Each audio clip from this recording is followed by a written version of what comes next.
Last minute মাধ্যমিক প্রিপারেশনের ultimate preparation সিরিজের দ্বিতীয় ভিডিওতে তোমাদের প্রত্যেককে আন্তরিকভাবে অভিনন্দন জানাই। আজকের এই ভিডিওতে আমি শেখাবো যারা দুর্বল ছাত্রছাত্রী, যারা একেবারে ইংরেজি রাইটিং লিখতে পারো না, যারা রাইটিং নিয়ে খুব চিন্তার মধ্যে থাকো, রাইটিং এ যারা 10 পেতে চাইছো না কিন্তু তোমরা পরীক্ষায় রাইটিং লিখে আসতে চাইছো, তোমরা 6-7 এর কাছাকাছি পেলেই তোমরা সন্তুষ্ট, তাদের জন্য আজকের এই ভিডিওটা। প্রত্যেকে এই স্টোরির প্রত্যেকটা লাইন ভালো করে পড়বে। আমি গত ভিডিওতে কিন্তু এটাই আলোচনা করেছিলাম। এই প্রত্যেকটা তোমরা পয়েন্ট ভালো করে পড়বে। পড়ার পরে জাস্ট টাইটেলটা দেবে। দেখো এখানে সেজ ছিল, সেজ দিয়ে নামকরণ করেছি যে এ সেজ অ্যান্ড এ মাউস, কারণ এখানে মাউসের পয়েন্ট তুমি পেয়েছো। তুমি কি করবে, একবার এটাকে রিডিং পড়ে নাও, তারপরে দেন শুরু করো। এবার যে কোনো স্টোরিতে তুমি লিখবে কি, যে once upon a time there lived a, দেখো এখানে কি ছিল, says, তাই না, says in a forest, in a forest, একটা ফরেস্টে বাস করতো। আর কিছু লেখার দরকার আছে? নেই, কিচ্ছুটি লেখার দরকার নেই। দেখো সি বলেছে না, তুমি লেখো one day, একদিন। এই সি এর সাবজেক্ট কোনটা গো? নেই তো, ভার্ব এটা, সাবজেক্ট নেই। কোথায় আছে সাবজেক্ট? এখানে। তাহলে লেখো হি, কারণ এখানে সেজ একবার বলে দিয়েছি। হি স এ মাউস, তাই না, এ মাউস। এবার এখানে বাই প্লাস একটা নাউন পাচ্ছ, তাই না। বাই প্লাস নাউন পেলে জাস্ট একটা বিং যোগ করে দেবে, কিচ্ছুই ভাবার দরকার নেই। বিং চেজড, তাই না, বাই এ ক্যাট, লিখে দিলাম, শেষ। পরের পয়েন্ট দেখো, হি চেঞ্জেস, তাহলে হি লিখে দাও, চেঞ্জেস কে ভি2 করে দাও। দেখো চেঞ্জেস ছিল, তুমি জাস্ট সাবজেক্ট খুঁজবে, ভি2 খুঁজবে, ভি2 করবে। চেঞ্জেস এটা ভিয়ন, ইয়ে যুক্ত শব্দ, তার আগে শব্দ আছে না নাই? আছে, তাহলে এটা সাবজেক্ট পেলাম, লিখলাম। এই যে চেঞ্জেস, এটাকে করো চেঞ্জড, বাকি বাক্যে যা ছিল দেখে দেখে তুলে দাও, ফুল স্টপ। নেক্সট দেখো চেঞ্জ বাই এ ডগ, তাই না, বাই আছে, এ আছে, ডগ আছে, নাউন আছে, তাহলে তুমি কি লিখবে? এবার সাবজেক্ট কে আগের বাক্যে কে ছিল গো? ক্যাট, তাই না, তাহলে দা ক্যাট, দা ক্যাট। এবার দেখো তো এখানে কি বলবে, যে তাই না, এই যে চেজড বাই এ ডগ, তাহলে এখানে এই জায়গাটা একটা বোঝার আছে যে চেজ মানে ধাওয়া করা। তাহলে দা ক্যাট, তুমি যদি এখানে লিখো বিং চেজড, তা তো হবে না, কারণ তুমি এখানে চেজ এ ক্যাট লিখেছো, তাহলে ক্যাটকে ধাওয়া করেছিল, তাই না।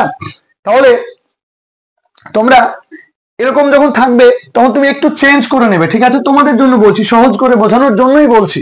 তোমরা একটা কাজ করবে, তোমরা এই বাইয়ের পরে যেটা আছে সেটাকে আগে লেখো, যদি প্যাসিভ পাও।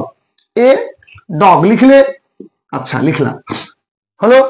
এই যে চেঞ্জ, তাই না, তাহলে এখানে এই ভার্বটা তুমি লিখতে পারো, তাই না।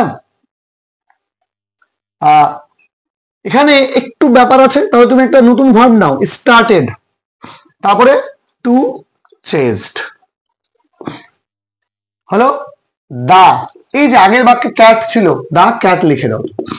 এই একটা বাক্য তুমি যদি রেডি করতে পারো, বাকিগুলো নিয়ে তোমার কোনো প্রবলেম হবে না। তাহলে পরের তাকে আগে লেখো, লিখলাম, বাই ছিল বলে লিখলাম। লেখার পরে একটা নতুন ভার্ব লাগবে, এটা মাথায় রাখবে, নতুন একটা ভার্ব লাগবে। যদি ভার্বটা স্টার্ট দিয়ে অধিকাংশ ক্ষেত্রে হয়, তাহলে স্টার্টেড করে দিলে, টু করে দিলে, ভার্বটা যেটা ছিল সেটার ভিয়নটাকে বসাও, তারপরে আগের বাক্যের লাস্ট যে নাউনটা তুমি পেয়েছো সেটাকে লেখো। এবার বা আগের বাক্যের সাবজেক্টটাকে গ্রহণ করো। আগের বাক্যের সাবজেক্টটা হি, তো সেজ, কিন্তু এখানে পরিবর্তন হয়েছে, দ্য ক্যাট। আচ্ছা এবার লক্ষ্য করো, যে তোমাদের পারলে না, তাহলে তুমি এখানে কি লিখবে? ওয়াজ, শুধু লিখবে যে এই যে a dog chased the cat, পারবে না লিখতে, তাহলে আমি মুছেই দিলাম, দিয়ে এখানে কি লিখে দিলাম? চেজড দা ক্যাট, হলো চেজড দা ক্যাট। দেখো তোমাদের জন্য একেবারে ইজি করে দিলাম, ফুল স্টপ। চেঞ্জেস আছে, তাই না, তাহলে এখানে চেঞ্জেস করবে কে? তুমি বুঝে নিয়েছো, দা সেজ, তাহলে দা সেজ। চেঞ্জেসটা কি করে দাও তুমি? চেঞ্জড, যা আছে তাই, full stop. Next changed by lion, তাই না, তাহলে আবার তুমি লায়ন লেখে, এবার লায়ন, তাই না। চেঞ্জ কথাটা বারবার আছে না, তাহলে বারবার থাকার জন্য আগে এগেন লিখে দাও, এগেন দা লায়ন, তারপরে কি চেজ ছিল, চেজ লিখে দাও, চেজড, কাকে চেজ করবে, আগে কে হয়েছে বলো তো, ডগ, তাই না, দা ডগ, এ ছিল আগে, তাই এবার তোমাকে দাই লিখতে হবে, দা ডগ, তাই না, লিখলে। আচ্ছা, তারপরে এবার ট্রান্সফর্ম ইট, ট্রান্সফর্ম করার কাজ, তাহলে একবার ঋষি একবার অন্যজন, তাহলে হি, আবার দেখো বারবার আসছে না, ট্রান্সফর্ম করা বা চেঞ্জ করা, তাহলে এগেইন, হি এগেইন, ট্রান্সফর্ম ছিল, এটার সঙ্গে এস যুক্ত ছিল, ওটার এস তুলে দিয়ে ভিটু করে দাও, ট্রান্সফর্মড যা আছে তাই লিখে দাও, হলো। এবার দেখো লায়ন ওয়ান্স লেখা আছে না, তুমি লিখবে, তাহলে দা লায়ন, আগে একবার লায়ন ছিল তাই দা লায়ন লিখলাম, এই যে ভার্বটা ছিল ওয়ান্স, এটা ভিটু করে দাও, ওয়ান্টেড, তারপর যা ছিল তাই, ফুল স্টপ, মানে wanted to kill all the animals, full stop. Pounces, তাই না, এই বাক্যটার ভার্ব নেই, যখন বাক্যের ভার্ব পাবো না তখন আগের বাক্যের সাবজেক্টটা নিব, আগের বাক্যের সাবজেক্ট কে, লায়ন, তাহলে দা লায়ন, আবার লেখো দা লায়ন।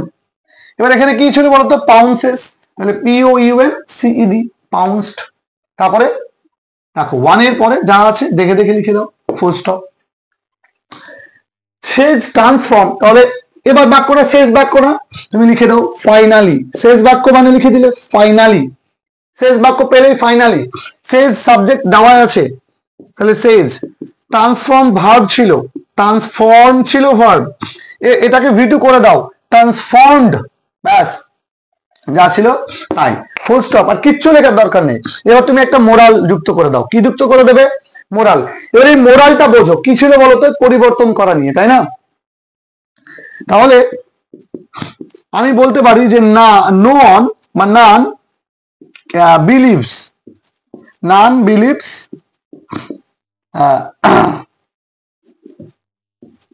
নান শুড বিলিভ, ঠিক আছে, none should believe an ungrateful person, বলছে কোন একজনের, মানে কারো উচিত নয় একজন অকৃতজ্ঞকে বিশ্বাস করা। কতগুলো হলো, 1 2 3 4, মোটামুটি করে ধরে নাও যে 70 থেকে 75টা ওয়ার্ড তুমি এইরকম ভাবে কিছু না জেনে কিছু না বুঝে গল্পটা পয়েন্টটা যেমন ছিল তেমনটা দিয়ে লিখেছো, লিখে তুমি 70 থেকে 75টা ওয়ার্ড লিখে ফেলেছো। মোরাল লিখেছো, টাইটেলও লিখেছো, মোরালের জন্য 1, টাইটেলের জন্য 1 পেয়ে গেছো। ভেতরটা ছিল 8 মার্কের, টোটাল তুমি 70 ওয়ার্ড লিখেছো, তাহলে 70 ওয়ার্ড লেখার জন্য 27 56 হয়, কত হয় 27 56, অর্থাৎ তুমি 5.6 পাও। হিসাব অনুযায়ী আমি ধরে নিলাম তুমি ভালো লেখনি, তুমি 5 পেলে, তাহলে এখানে 5 যোগ করলে 7, অনায়াসে তুমি 10-এর মধ্যে 7 একটা স্টোরি লিখে পেয়ে যাবে। তাহলে এইভাবে চেষ্টা করো পয়েন্টকে বৃদ্ধি করার, জাস্ট ভার্বটা খোঁজো, ভার্বটা খুঁজে তার আগে সাবজেক্টটা বসাও, বসিয়ে ভার্বটাকে V2 করো। একটু ব্যতিক্রমী ধরনের পয়েন্ট থাকলে আমি যেভাবে শেখালাম সেইটাকে মাথায় রেখে করো, ভিডিওটাকে বারবার পজ করে করে বারবার দেখো। যদি মনে হয় আমি কোনো জিনিস দ্রুত বলে ফেলেছি, তোমার ইউটিউবে গিয়ে তুমি এর স্পিডটাকে কমিয়ে দাও, কমিয়ে দিয়ে একেবারে আস্তে আস্তে শোনো, এবং অ্যাকর্ডিং টু দিস তুমি প্র্যাকটিস করো বাড়িতে। You can definitely write any type of story writing, তুমি নিজে নিজে স্টোরি লিখতে পারবে। চলো তোমাদের সঙ্গে দেখা হবে আমাদের পরবর্তী ভিডিওতে, ততক্ষণ পর্যন্ত প্রত্যেকে ভালো থেকো। আর যদি ভিডিওটা ভালো লেগে থাকে অবশ্যই তোমাদের কাছে অনুরোধ রইল ভিডিওটাকে সবার সঙ্গে শেয়ার করার জন্য, তোমাদের বন্ধু বান্ধবদের সঙ্গে ভিডিওটাকে শেয়ার করার জন্য। দেখা হচ্ছে তোমাদের সঙ্গে পরবর্তী ভিডিওতে, প্রত্যেকে ভালো থেকো।